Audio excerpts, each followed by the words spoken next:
Hello, everybody, and welcome to another episode of Madness University.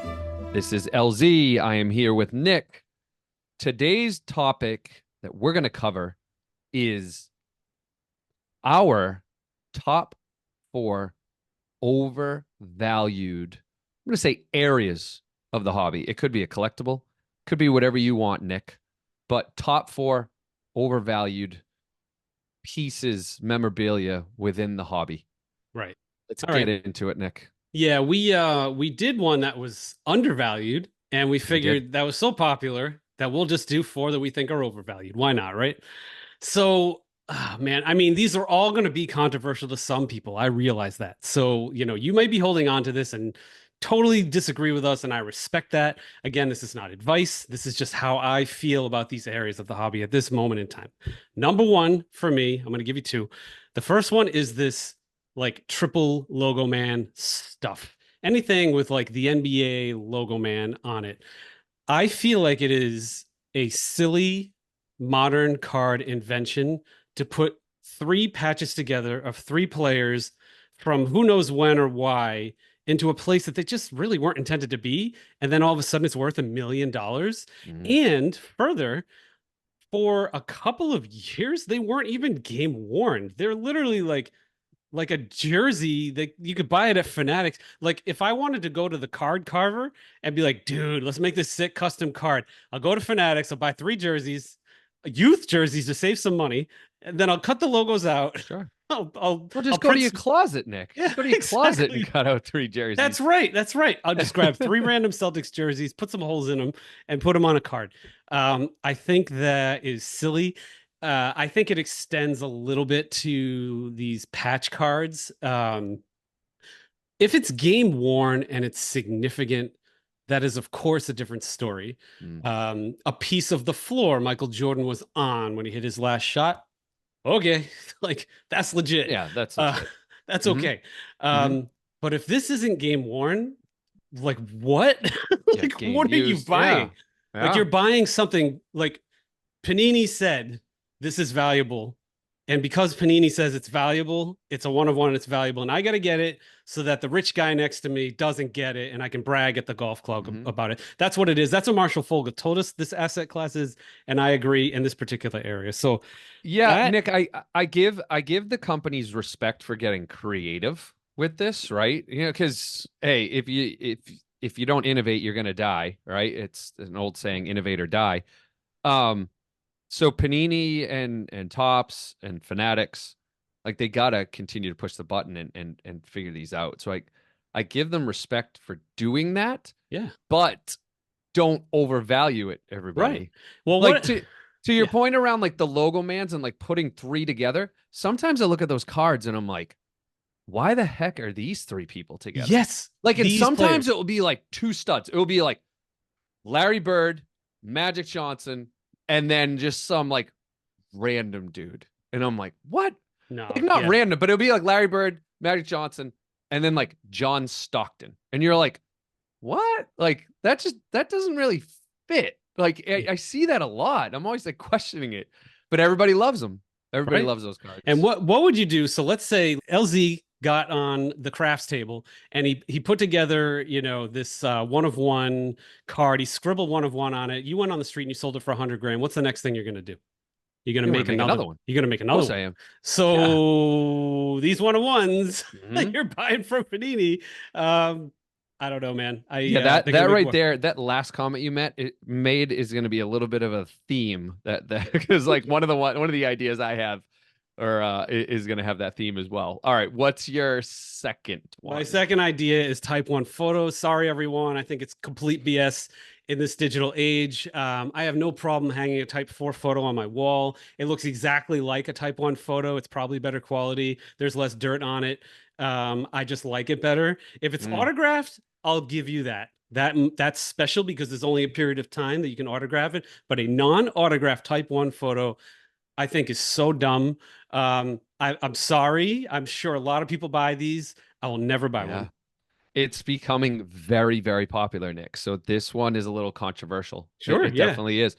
I was so disappointed. So we had Marshall Fogel on a few weeks ago, and He is like the creator of Type 1. Him and one of his friends wrote the book on it. So I actually have what I thought was a Type 1 photo at my house. I have this beautiful photograph of like an old Yankees player, and it's like just some like random player, but on the back of it, it states this photo was taken from the original glass film and only X amount was made. And I reached out to Marshall. I'm like, Marshall, I think I got a Type 1 photo. And he's like, I'm sorry, Larry. That's not a Type 1 photo. I'm like, what do you mean it's not? It says right there. The original film, original glass film. So yeah, I mean, there's a lot to learn in this space, but that's a tough one. I mean, it just Nick to the point around like counterfeits. It's like you gotta be real careful buying these things. Like, Yeah, I'm all set. I mean, yeah. I get it, dude. Like, okay, we all got Spotify, so I like vinyl because I like to like commit to an album and play it and Hmm. like mechanically put it on. But I don't know, man. Like these type on photos, the display pieces, I'm just gonna go to Costco and get the $4 version. Sorry. All right, what are That's your great. ideas? That's great. All right, I have two. The first one is it's kind of something that we've already touched on it a few times, but it's just in general the numbered cards. And again, I mean I like numbered cards. I mean, they do feel special to me when I get one, right? I get excited when I open up a pack. I rip a pack and I get one, but don't overvalue them. That's Yeah. all we're saying today. Don't overvalue them.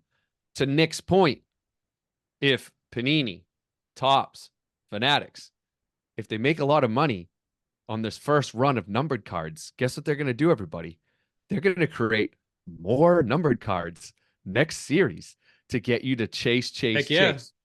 And I actually have a story around it. So we get a lot of autographs. You know, me in particular, I try to chase a lot of NASCAR drivers because a lot of NASCAR drivers will sign. So if you want some information, hit me up, hit my IG up. I can give you some information on NASCAR drivers. One of them in particular is Denny Hamlin. He signs. So I went and bought his rookie card, Denny Hamlin rookie card, and it was numbered. I'm like, oh, this is great. So I'm like, this is going to be worth even more money. Then I found a lot, LOT, a lot of them, of all of his rookie cards. And there were like four different ones, Nick. And they were all the same exact picture, but one was 1 out of 299. One was 1 out of 599. One was 1 out of 1,999. And I'm like, come on. I That is just just a can't. perfect example of what these manufacturers are going to do. I thought it was special. Then I clicked on another link of this lot, and there you go, 299, 499, 1,999. It's like, come Don't on. worry, one of those has like a blue stripe somewhere, I'm sure. So I think you're I think good. they did each have a little bit different of a Yeah. colored border around them, It's like, Nick. where's Waldo? Find, Yeah. find the card. So again, I'm not crapping on numbered cards because Yeah. even I like to get them, but don't overvalue them, Yeah. Pay the people. right Just price for don't them and overvalue them. have the correct expectations for them. Yes. Yes. And then the final one is another one. I'm putting myself in everybody's shoes with these. It's rookie cards, just in general. Like hedging your bets on rookie cards and like the the ransoms that are out there around, hey, if you find this rookie card, I'm gonna pay $250,000. Like it, people, we are spending a lot of money on rookie cards. And yes, some of them pay off. Some of them, but a very small percentage of them. And the example I'd give is what wasn't Carmelo in LeBron's class? Yeah. Am I right in that? He All right. was. Yep. Perfect example, everybody. We all hear the stories about how people held on to the LeBron James rookie cards, right? And how much money they're worth now. You know what? There's just as many people that held on to all those Carmelo Anthony rookie cards. What are those worth? What are they worth? They're worth nothing. And I did it too. I told a story once how, everybody was leaning towards Shaq, and I'm like, I'm going all in on Alonzo Mourning. All of my Alonzo Mourning rookies are worth like nothing today. So it's just be careful on how much value you're putting on rookie cards, right? You're like, yeah, one in 50, or maybe less than that. Let's call it 1 in 30. I'm thinking of the NFL or NBA. They might hit, but shoot, don't be don't be spending $10,000, $20,000 on a rookie parallel card in a year. It's junk. Especially some of these like rookie cards, like it's like different sports. It's like a weird rookie card from like a weird year, or like this. Some of that can get crazy. It can get silly. Yeah, So it's good. I mean, like rookie cards from the vintage world are a little bit different than the rookie cards now because it's very concrete. It's like that's their card. absolutely. But you got a lot of rookie card choices. Then it starts to get a little more clouded. What's the best Yes. one? Is it the Prism? Is it this? It's tougher. Yeah, I It, agree, man. to Nick, to your point, like if you have the option, like wait it out, wait a year, even just wait a year, scout the player in the Right. NBA or the NFL, scout those couple quarterbacks, this rookie class coming up, right? Is it really going to be Caleb Williams or Yeah. is it going to be Drake May? You never know. We're Or hearing great Jalen things Jalen about. Brunson comes out of nowhere, right? And you're like, oh crap, I Yeah, gotta get my 2000 whatever cards out and see if I had some of yeah. his. hmm Yeah. So just be careful. Again, me and Nick love rookie cards. We Yes. do, we do, but don't overvalue them. Just be smart about it. All right, Uh, everybody. all That's a good right. way to end it. All right. Thanks. Bye, everyone.